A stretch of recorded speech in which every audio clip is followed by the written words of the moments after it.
मैं भी चौकीदार हूं आंदोलन आज एक बहुत बड़ा जन आंदोलन बन गया है। इसकी शुरुआत, और मैं उसके अभी प्रमाण दूंगा कि कैसे जन आंदोलन बना है। लेकिन प्रधानमंत्री जी को यह क्यों शुरू करना पड़ा? याद करिए 14 में जब चुनाव हो रहा था तो देश की क्या स्थिति थी। दुनिया में भारत इकोनॉमी में नहीं फ्रजाइल 5 था, करप्शन के मामले में भी भारत की हालत बहुत ही खास्ता थी। India has suffered a serious dent in its image of corruption free governance, corruption free polity. उस समय जो हुआ था 2G, कोलगेट, उसके बाद सबमरीन और बाकी सब घोटाले आपको मालूम है। ऐसे में भारत के प्रधानमंत्री मोदी जी उस समय चुनाव प्रचार कर रहे थे और उन्होंने अपने सामने अपने ऊपर कुछ पैमाने रखे और कहा कि मैं देश का प्रधान सेवक बनूंगा और चौकीदार बनूंगा। I would become the first servant of India, people of India, and also become a चौकीदार for the people of India. ये दो बातें बहुत समझने की जरूरत है।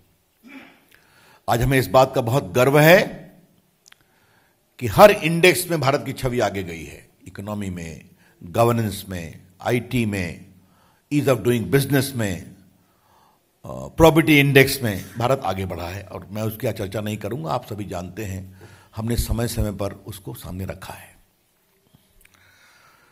ये जन आंदोलन बना है, जब इसको सोशल मीडिया पर शुरू किया था तो ये ग्लोबल ट्रेंड था एक दिन पूरा।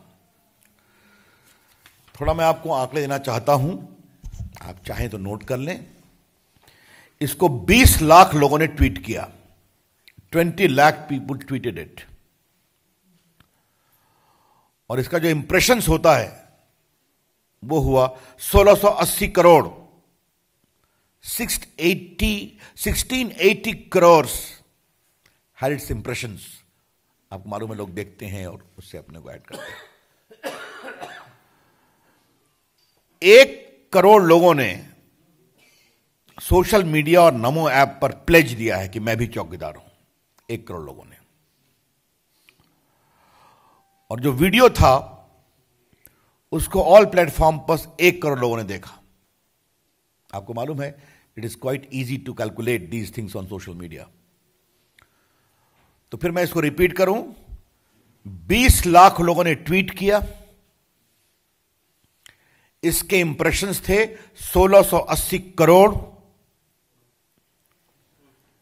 1 करोड़ लोग ने सोशल मीडिया और नमो ऐप पर प्लेज किया कि मैं भी चौकीदार हूं।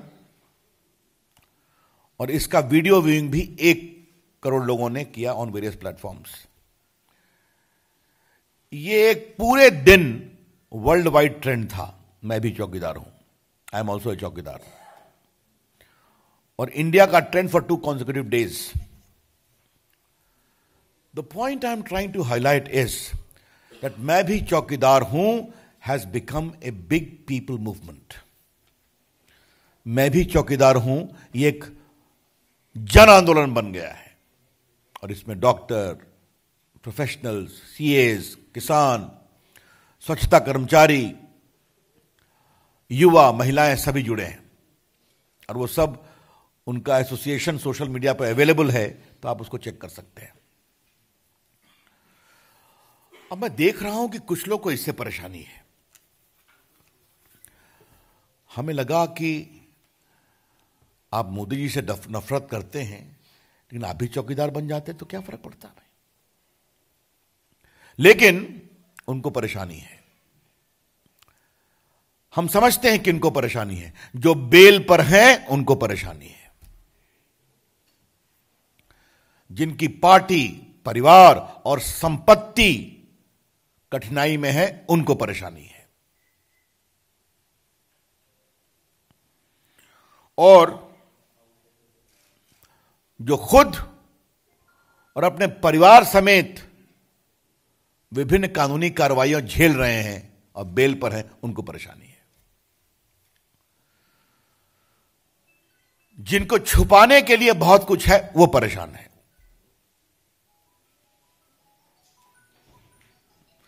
Those who are on bail are opposing it. Those whose family, their property is under investigation, they are opposing it. Those who are on bail with their entire family are opposing it. And those who have a lot to hide are opposing it. आज हम इस बात को कहना चाहेंगे कि अगर आपको छुपाने के लिए कुछ नहीं है तो आप भी इस आंदोलन से जुड़ जाइए ना भाई।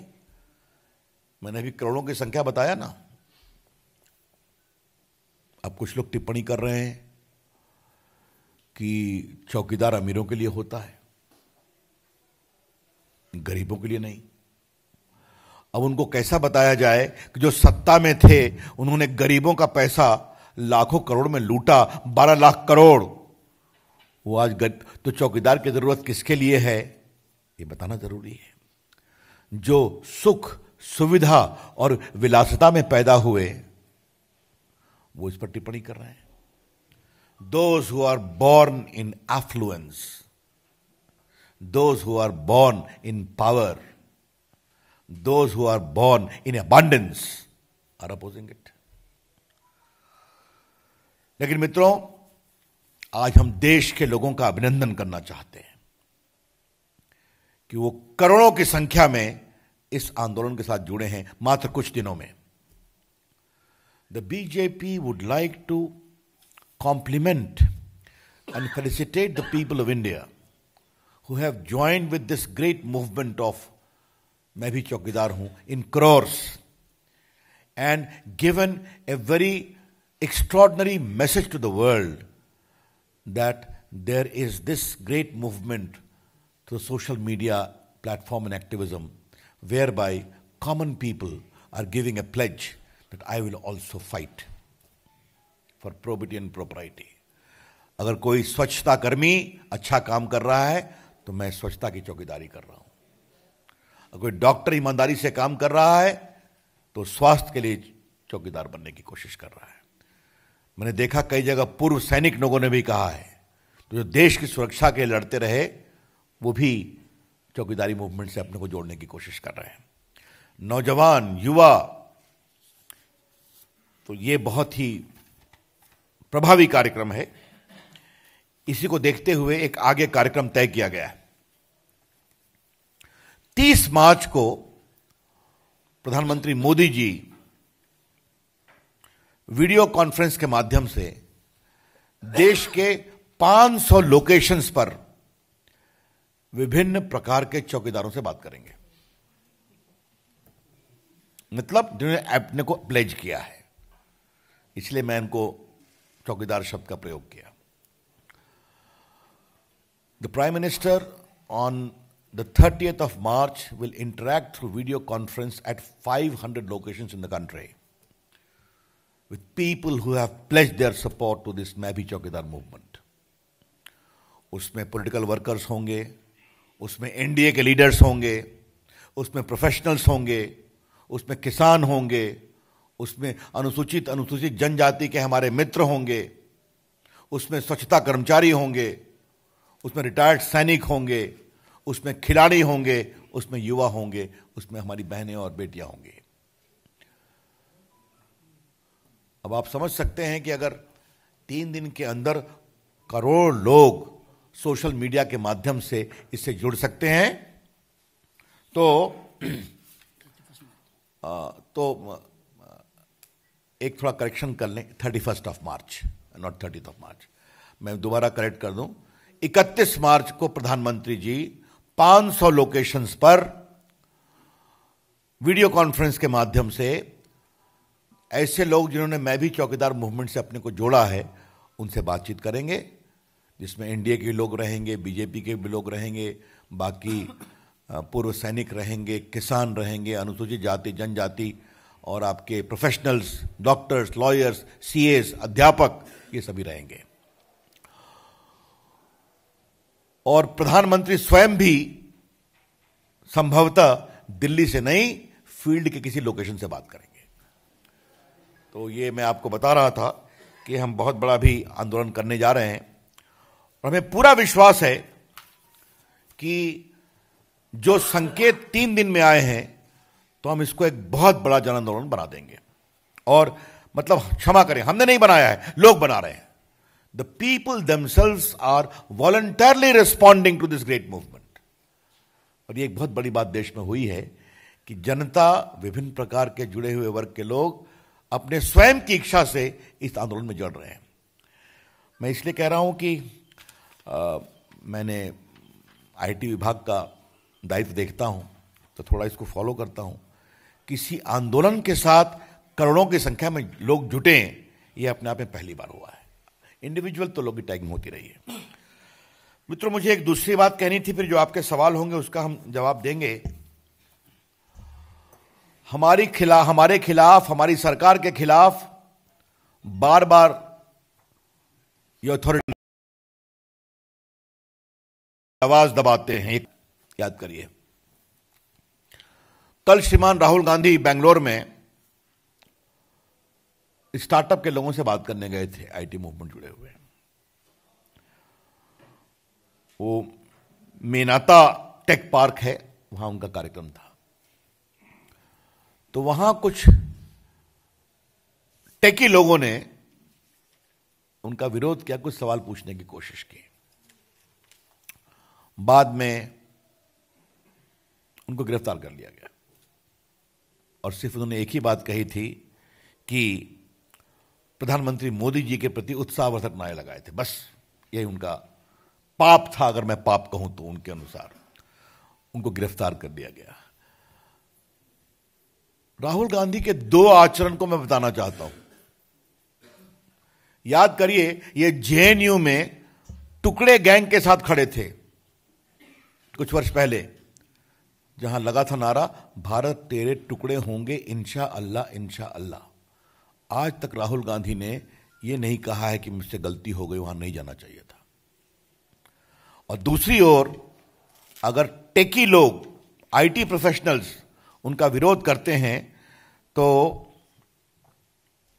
उनको बंद किया जाता है। और हमसे क्या सवाल पूछते हैं रोज, वो और उनकी बहन, कि बोलने की आजादी छीनी जा रही है और वो हम ही बचा सकते हैं। ये कहा जा रहा है ना, रोज टीवी पे सवाल चल रहा है। और उनकी अगुवाई में टेकी लोगों से क्या व्यवहार हो रहा है, ये मैंने आपको बता दिया। आज वहां बेंगलोर के अखबारों में विस्तार से छपा है। आज हमारी पार्टी भी वहां प्रेस कॉन्फ्रेंस कर रही है। बीजेपी आईटी से जुड़े टेकीज के साथ जो कल व्यवहार हुआ है उसकी भर्त्सना करते हैं। राहुल गांधी, हमें नसीहत देने के बजाय आप सीखें। सवाल पूछने का अधिकार है और कसकर अधिकार है। और वैसे भी कांग्रेस पार्टी के अंदर जो चल रहा है, मैं क्या बोलूं। एक बात कह के मैं अपनी बात समाप्त करूंगा। आज बोलने की आजादी सबसे अधिक कांग्रेस के नेताओं से छीनी गई है। Those who are the real victims of the freedom of speech are the Congress leaders inside the Congress party. जो कांग्रेस का हाल है, जिस तरह से वहां काम चल रहा है, इससे अधिक मुझे कुछ नहीं बोलना है। तो कोई मुंह खोलकर बोलने की स्थिति में नहीं है, भले ही पार्टी गड्ढे से गड्ढे में जाए। Thank you.